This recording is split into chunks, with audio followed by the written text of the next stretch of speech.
Yan ang palagi ko sinasabi. Huwag magkakamali dito. Nangyari oh. Paps, pati to tama. Sunog na sunog oh. Sira to. Tignan mo nangyari oh. Pagkabit niyan, pag uwi, Lagutok na siya pag uwi mo ng bahay. Saan ka pa, Paps? Commonwealth. Malapit lang. Kapag galing, Paps? Tagig pa pala ikaw? Paps, saan kayo galing, Paps? San Bartolome, Quezon City. Magandang araw mga idol. At dito nga ay meron na naman tayong bisita. At lumalagutok daw ang kanyang makina. Ano sira niyan, Paps? Testingin natin. At dito nga po ay ating tinesting ang kanyang motorsiklo upang ating malaman ang ugat ng pinagmumulan ng kanyang problema. At dito po ay inyong maririnig at inyong makikita dahil sobrang ingay at sobrang sliding na ang kanyang makina at halos ayaw ng umarangkada.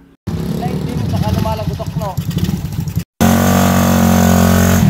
At dito nga ipakikita ko sa inyo na talagang may tumutunog sa loob ng kanyang makina.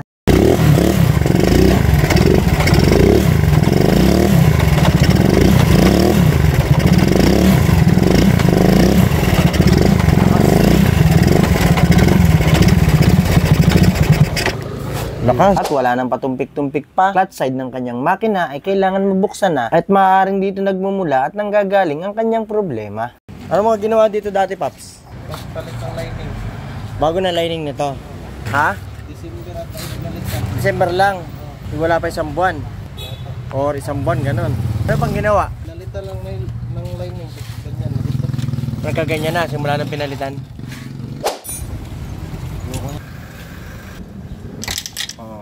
Ikot ah.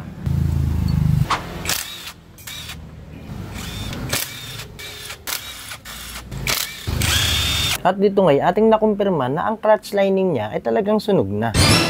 Dahil kapag ganito ang itsura ng inyong langis at nagpuputi ay isang sinyalis na ang clutch lining nyo ay talagang sunog na. Maaaring ito ay may problema. At bakit ko sinabing may problema? Dahil sabi ng ating idol, ang clutch lining daw niya ay bago. Bagay na hindi pwedeng mangyari at hindi normal mangyari ito sa ating mga makina. Maliban na lang kung mahinang klase ang ikinabit na pyesa. Or maaari din naman na mayroong maling kabit sa loob ng kanyang mekanismo ng kanyang makina. Grabe oh. Oh yan, sunog na sunog. Putik. Ay, sira. Ayan, sinira niya yung loob. Makikita may rebaba sa loob. Ayan, dami oh. Ito. Saka hindi siya nalalangisan. Dapat marami langis yan. At dito nga, ikinalas ko na ang mekanismo ng kanyang clutch system. Nang sa ganun, ating makita ang maaari pang na-damage ng mga pyesa sa loob ng kanyang makina. Moment of truth. Oh. Usaw ang lining, Paps. Pati to, tama. Sunog na sunog oh. At dito ngay ating nakumpirma na baliktad ang kabit ng kanyang stick bearing. At dapat ito ay mismo nakaharap sa kanyang rock clutch release. Una mauuna, ganyan. Ganyan. Metal to metal. Tapos hindi pwede kasing mali yan. Pag ganyan ang kabit, mawawasak ulit to. Dapat kapag ganito, pag ganyan ang kabit. Yan, ganyan. Saka mo to ilalagay. So yung iba kasi may washer pa yan. So ito naman kasi walang washer talaga. Pero yung may mga model kasi ng Raider 150 na wala talagang washer. Hindi lahat meron. Yung mga bago ngayon may washer na. Lining mo, tignan mo nangyari oh. Sira to. Ayun oh. Ouch.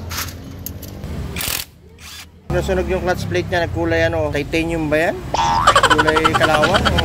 Hindi na siya hindi na siya naging talong eh. Ano to? Sunog talaga. Pati kamay ko, muntik na nasunog. Bilib din ako sa kayabangan mo eh, no? Ang sakit. Ito, papalit tayo nito. Sobrang nipis na. Ayan, napakanipis niya na oh. Sobrang nipis na. Lagyan mo na alcohol yung sugat ko, masakit. Bus ko na? Okay. Ang gasolina, lilinisin natin to lahat. Ito, damage na to. Ito, papalit tayo nito. Dahil sa maling kabit na bearing. Palagi ko sinasabi, huwag na huwag magkakamali dito ng kabit. Pag nagkamali tayo ng kabit niyan, magdadamay-damay yan. Gaya nito kay Pops, December pa lang. December lang to kinabit. Yun na nangyari, tostado. Arangkada pa lang, hirap na. At dito nga, naghanap tayo ng pyesa sa ating bodega. Dahil nga, hindi pwedeng hindi papalitan ang mga damaged na pyesa. At gaya nga po ng bearing na ito, hindi pwedeng wala nito sa kanyang makina. Yan, original. Yan ang original mga idol. O makapal pa. O, tira mo. Diba sobrang nipis na? Sa sobrang nipis, sobrang sliding na rin yan. Laki na ng pagkakaiba nila. Kung piyesang de kalidad ang gusto, Gasket original SGT para mas maganda. Honda, Suzuki, Yamaha yan. Gawang tolits, walang iwanan. Siguraduhin mo, maayos ang takbo. Pumunta ka lang dito, ayos na sigurado. A few moments later.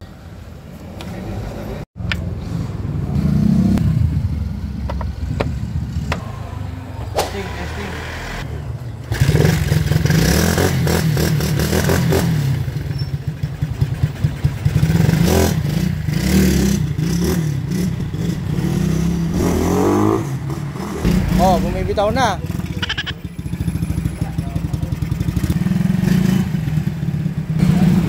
May lumalagotok pa, Paps? Ha? Wala na. At kung umabot ka sa punto ng bidyong ito, kung natuwa at may natutunan ka, paki-like and share naman at paki-follow na rin para masaya. Big shoutout nga pala sa mga idol ko na palaging nanonood.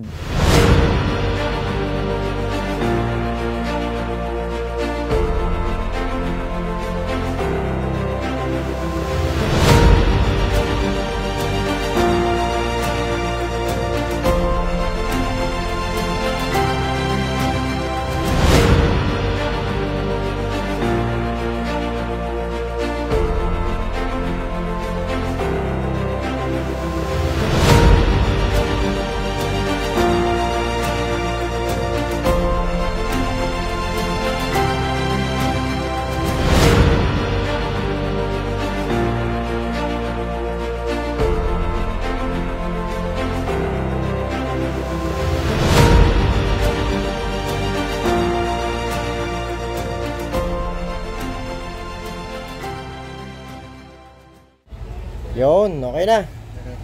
Thank you, Paps. Thank you. Thank you, Paps. Thank you. Bye-bye.